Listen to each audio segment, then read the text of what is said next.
if there was a video right here on YouTube that combined the wisdom of a well-respected, world-renowned psychiatrist that happened to have high level, maybe even reaching the top of spiritual experiences, which gave him an incredible insight in the inner workings of the mind and the emotion and the whole shebang.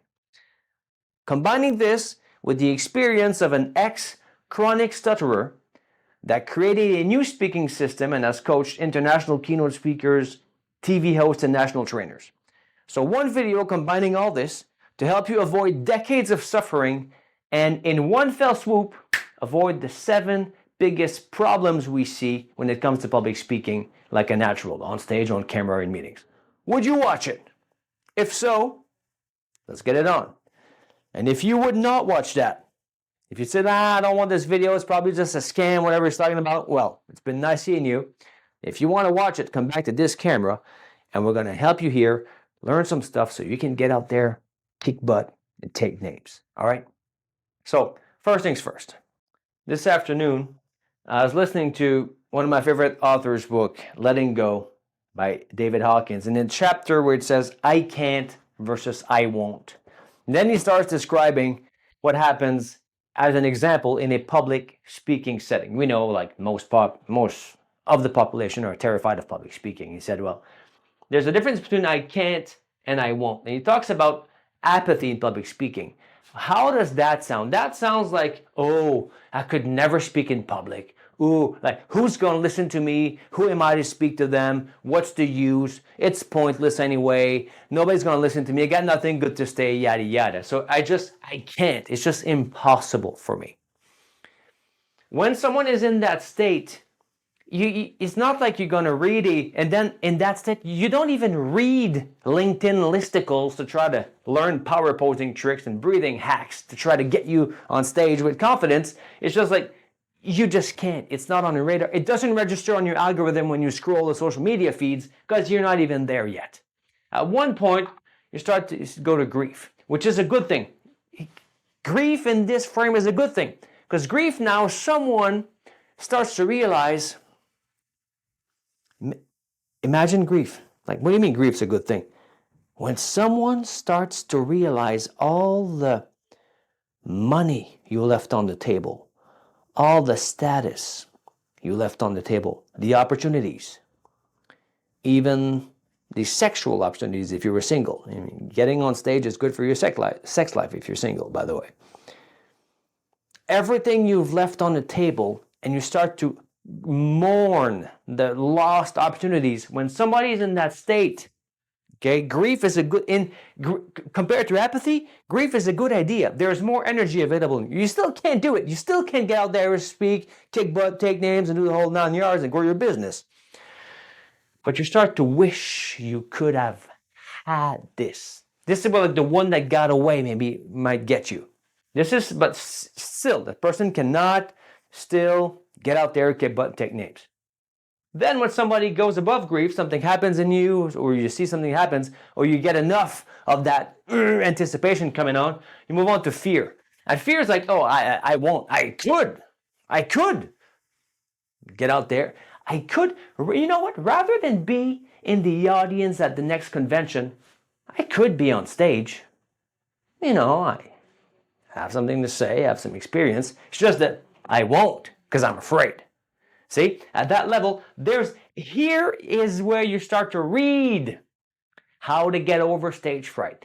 Here, your LinkedIn listicles with the power posing tricks show up, your thing to try to get over that fear, the fear of public speaking. This is where most of the world's population is, like 70% of the population, terrified of this.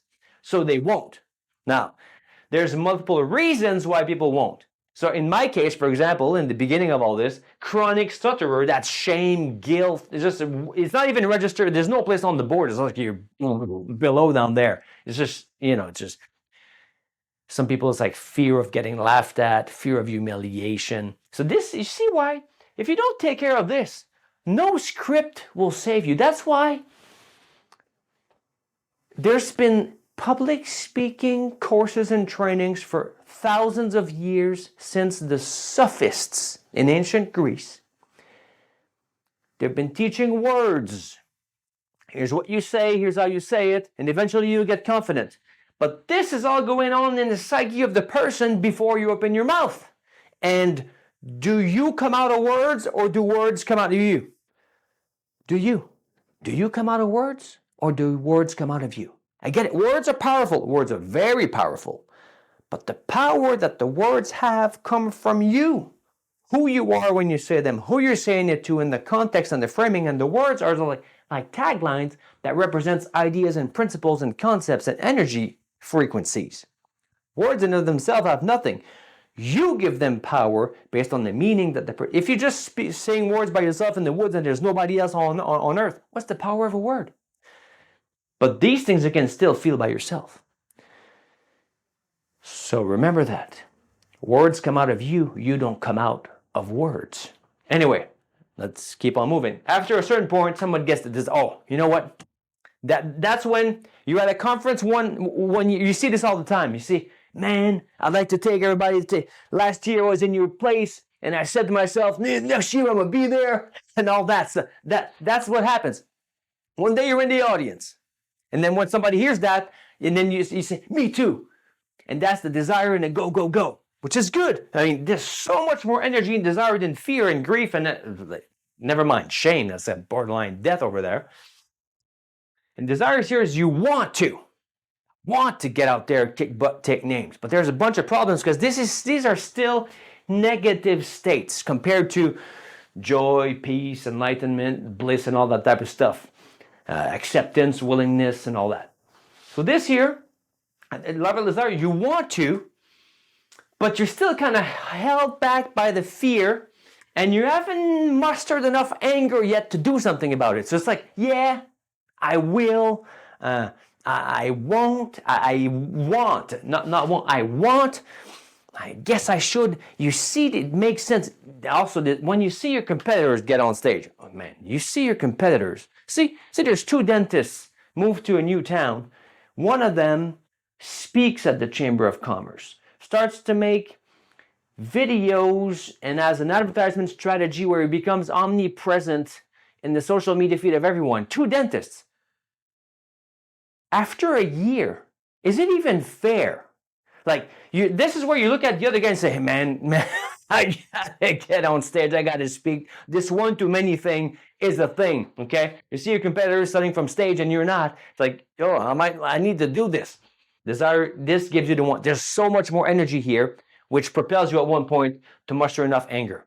And a lot of times what could trigger the anger is that when you go and look back in desire, now that you have the energy of desire, when you have a flashback of the grief at one point and you go, oh man. Now you're looking at the grief you had here with the energy of desire. You mean, I left. I've been leaving $1 million a year, 6 figures a year, X number a month for decades because I've been leaving all that on the table, fueled by the desire you have now. This starts to boil at a certain point. It starts to boil. I met people. They come to me, they say, it's been boiling for 15 years. I got this message screaming to come out of my chest. It's been 15 years. Now you're the guy I feel, I see, I detect, I intuit that you have what it takes to get me up there so I can get out there, kick butt, take names. At one point, this is an internal switch. It can do this for years. You know, I want to, but I'm afraid. But I want. Then you have dreams. I should have said. Then you start feeling bad about yourself. Then, if you're lucky, you don't fall into guilt and apathy again. And what's the use? I never can do it. So there's a sliding scale. You want to keep on moving up. At one point, it snapped, and you get. I had it. I had it. This moment. This is a line in the sand. The moment that you get the anger, that's it. I've had it. I gotta do. That's it. I'm gonna do this. Come on now. This is where you see people get up and crowds and go, oh, they get all excited and stuff. That's a lot of energy there. A lot of energy and anger here, right here. I gotta do something. Screw this. I'm doing this. Now some people go straight to pride. You know what? How hard can this be? I mean, if this idiot can do this, I can do this. Come on now. Move out the way. Move out the way. Move out the. Now, quick side note here. Pride is dangerous. Okay. I speak from experience. An ex-chronic stutterer at one point. There has to be, in every step you go through these things, there's like adjustments in the personality and stuff. And pride, what we call in our system, employee of the month pride or status, it's dangerous because it's dependent upon what other people think of you. This is where you're dependent if Bob likes you. So you're in the audience at that point. You're still kind of shaky internally because you haven't really went to courage or the willingness yet. So depending on how people look at you, it affects in your solar plexus, and you go, oh, you can kind of feel it. So if they love you, you're great, but if they don't like it, you're kind of fishing for compliments secretly. So it's this pride here is a dangerous position to be in, because if somebody just even looks at you a certain way, you're back right down to shame. See, I told you, what's the point? I lost another. So in the moment, you're in grief, disassociated from yourself, thinking about how you lost the moment while you're in the moment. Then you start panicking, having panic attacks and fear right on stage. This is just bad, but it's a necessary step. Now, this can go fast. From anger to courage, this could be 10 minutes. On some of our calls, we got people from fear to elation in 15, 20 minutes. Or it could take decades. It just depends. And now the stability of all that can also change depending on the context. Now, whenever you do some of that stuff, as soon as you ascend that scale in one area of your life, it could be tennis or ping pong or underwater cat juggling. As soon as you went through the process, it can generalize to other systems of your life. So that's why it's important to have something that you can master and get good at, because then it builds that confidence. You build the muscle of growing, and that growth muscle can then be used. Like if you build biceps, you can pick up a guitar or a weight or a set of sneakers. Doesn't matter what you're picking up because the muscle has been built. Kind of that same thing. Anyway, let's get back here. Learning happens here, so you can get out there, kick butt, take names. So anger is very important. Okay, this is where you see people jumping up and down and shouting and all that type of stuff and making commitments and stuff. It's still a sliding scale because the stability you have at courage is still not there yet. It's too long for this video, but as fast as possible, then you move on to pride. I mean, if this idiot can do it, I can do this too. And then there's a switch where it's like, let's do this. Let's get it on. When you have the courage to admit past mistakes, just the courage, just the act of internally allowing yourself the space to look at what's there without shame, without guilt. It's like letting go of dead weights. It's like letting go of anchors in a ship. You just come back the anchor and you can keep on moving. This is game over. You have a new level of power. Actually, all this is called force in David Hawkins' work. This is all called force. There's a book called Power versus Force. All this is force, and here is where power starts. It's a different stuff. Brain physiology becomes different. Perceptions are different. Everything changes. There's a definite shift there, and this is where you can start to speak with natural confidence. This is the beginning of it. So, if you don't touch this, okay, you just do this, and then you give someone a script. Okay, that's why everybody knows that you just can't give the "I have a dream" speech to the supermarket clerk and have it read with confidence. Like it won't come across as the same because there's something going on. It's the power of the messenger. Words are coming out of you. So are words coming out of courage, the energy of courage, the vibe of courage, the embodiment of courage, or is the words coming out of the embodiment of apathy? Because this would kind of be like, grief would be like I had a dream. This would be a bad speech. I had a dream. This would be like, I wish I could have a dream if I had the balls to have one. You know, this would be like, I'll have a dream someday. This would be like, I don't know, it does not even go there. Just like my dream's way better than yours. What's wrong with your dream? small player, whatever. And then courage is where you get to, I have a dream. Anyway, let's get to the 7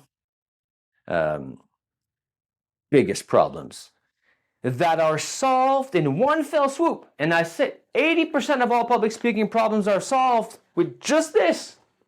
The ums, the ahs, the sweating, the forgetting your face, the forgetting your name, the self-sabotage of not speaking because you're too terrified. It's all fixed with this. Blanking out, making a fool of myself. Fear. Afraid of blanking out and making a fool of yourself in the way you're preparing your talk makes it so that you prepare in a way, you're preparing in fear, so you deliver in fear. No, I know what to say. If only I knew what to say, the nerves would go away. That's like thinking, if somebody, now this is true, it depends on where you are. If somebody has 20 years of experience in their field and they're in a state of courage or reason or logic or a stable state of mind and they really don't know what to say, that would be really rare, but let's say that would exist. So they're not fearful, they're not, and what's the use of speaking anyway, will never work, who will listen to me and all that. The nerve would go, maybe 1% of the population. Most people, when they go into, if only I knew what to say, the nerves would go away. That's kind of a denial of the negative emotions. So we'll make a video probably, maybe even today or tomorrow or whatever, about public speaking, confidence, drugs. I saw comments and questions online. People don't ask me this in my courses, but I've seen questions. What's the best drug for anxiety? What's the doses of such and such drugs to have confidence on stage? What drugs do is they numb the lower frequencies so that the higher ones just pass through, but you have to pay it back with interest. Anyway, that's another subject. We might go into this next video. So thinking that the nerves will go away if you only knew what to say is imagining that all that stuff is not there. So in a state of grief, that's not true. In a state of fear, that's not true. In a state of desire, that's not true. Because in desire is an infinite energy field. It's never satisfied. You've seen this before, right? You've seen this before. You go, you say, oh, when I have that car, then I'm going to be the man. Then you have the car. It's like, yeah. And when I have that house, then I'm going to be the man. Yeah, not that. Oh, when I can do this, then I'm going to be the man. Yeah, not really. It's just an infinite, it's never satisfied. It's the nature of the thing itself. It is the beast. That's what it is. It's desire itself desires. So whenever you give it what it wants, even you've noticed sometimes, if you achieve enough things in life, you'll notice, even when you become convinced you'll achieve it, like say it takes you 6 months and 5 months and a half into it, done deal. It's guaranteed. Desire already goes for the next thing, even before you get it. So this will not hold true. Clear thoughts, oh man, this is a big one. Why are my thoughts so clear in my head? Sitting at home, thoughts clear in my head, everything's fine and dandy, and I go out speaking public, and I sound like an idiot. It's all a ramble of a spaghetti. What's going on there? What is that? That's because you're either fearful or you're thinking. Sitting at home, comfortable environment, you have access to your mental faculties.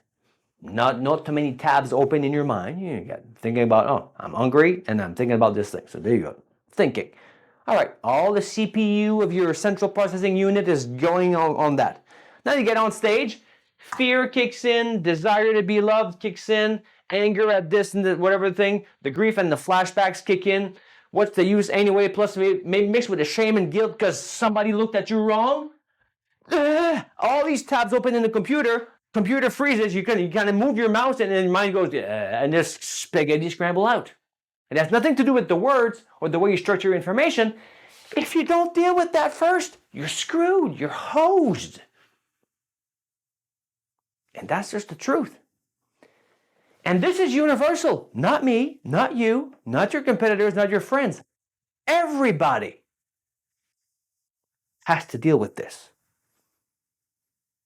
It's kind of even the purpose of life, the ascension of consciousness itself. It's kind of what we're doing around here.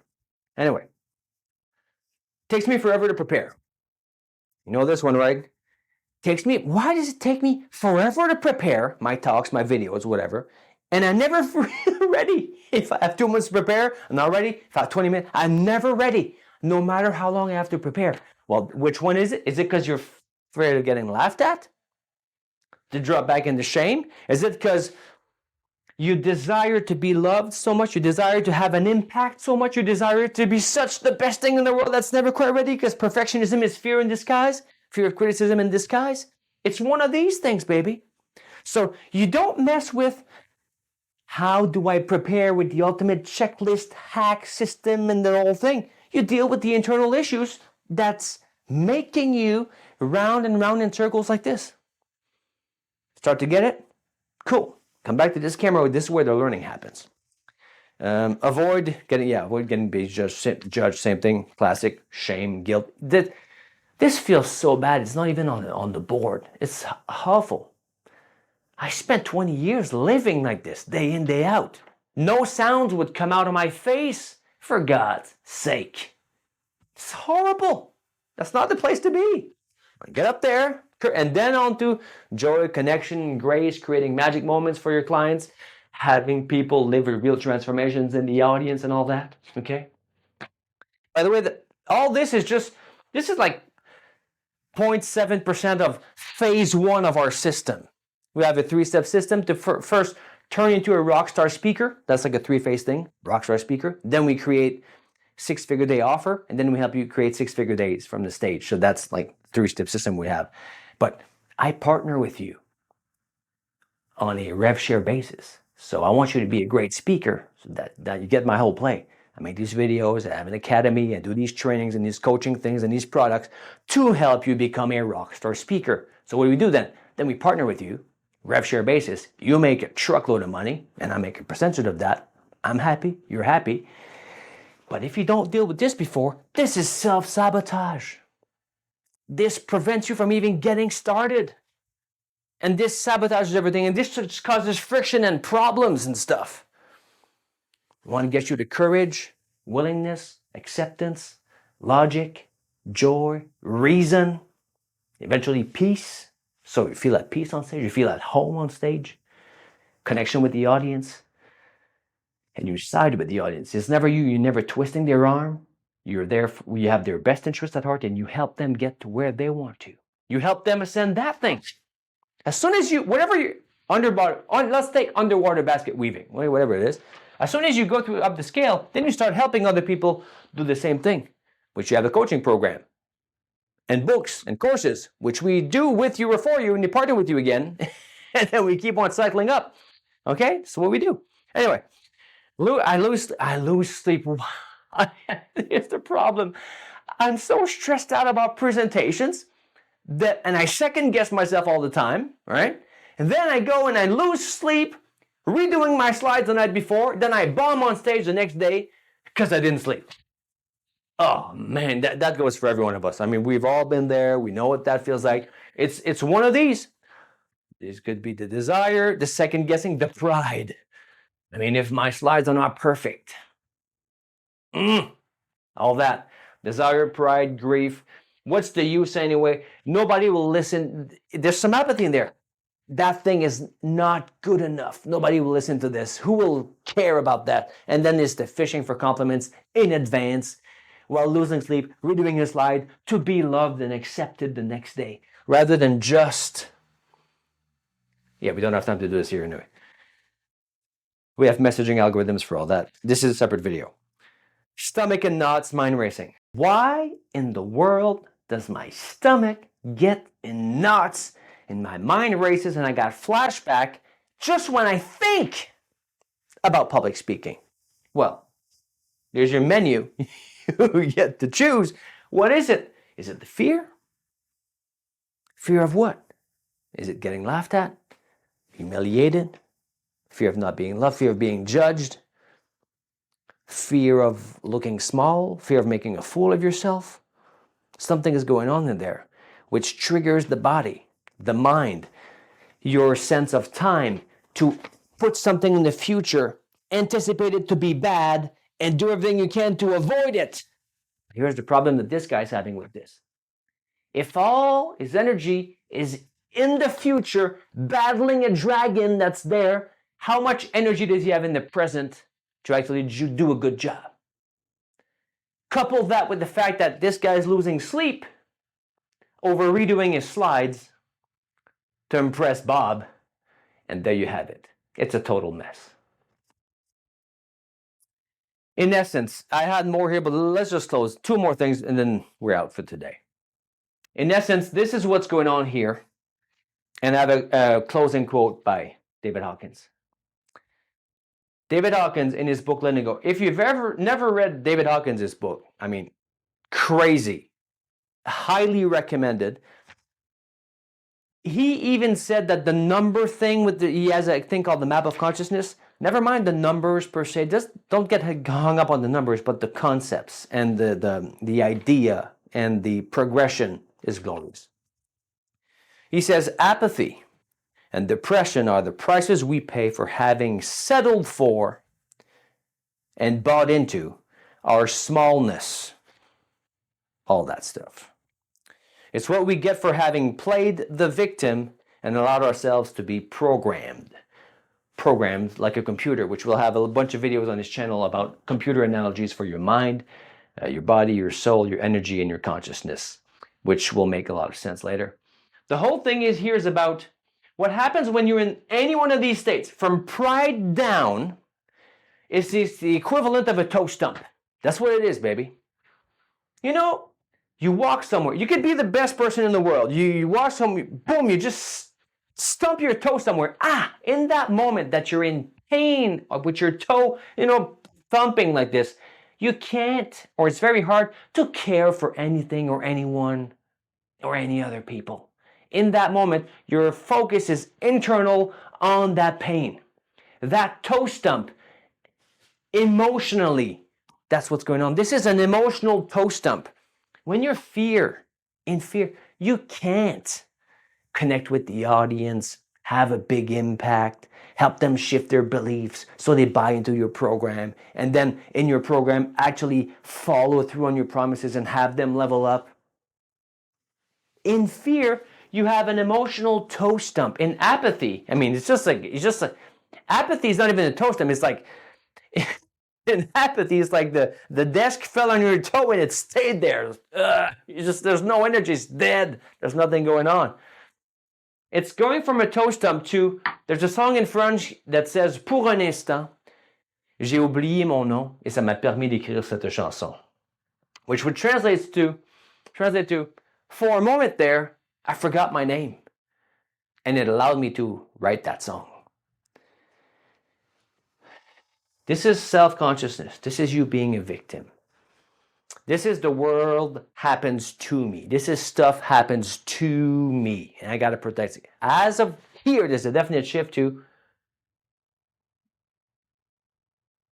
I'm a participant in the world. I have a say. Things happen for me. Things happen with me. I am there. I can move. I'm not a victim anymore. So this is from victim to creator. Now later on, there's multiple higher levels of power where the world happens through you. This is a whole nother subject, but this is a definite shift. So this allows you to only focus on you. There's kind of a blend here in pride where you can kind of focus on you, but others are just a thing to compare against and win against and try to beat all the time. There's no real cooperation. A real cooperation will start here between you and the audience, and this level of power is palpable. They can feel it if you want to screw them over. You can learn all the little tricks of smiling at the end of your words and opening your palms and whatever you're learning in your thing. When you're screwing people over, they subconsciously feel it. Now, they feel it. They might numb it because they resonate with some of the lower frequencies that you're coming out. So they might resonate with you, but they still feel it. There's a different vibe, a different color, a different energy, a different frequency that comes in as soon as you step into courage and positive states. So in short, these are negative states bringing you down and the audience, and these are positive states bringing yourself up and the audience up. Hope you enjoyed. In the words of David Hawkins, he always signs his books, the last sentence, it's Gloria in Excelsis Deo. Have a great day.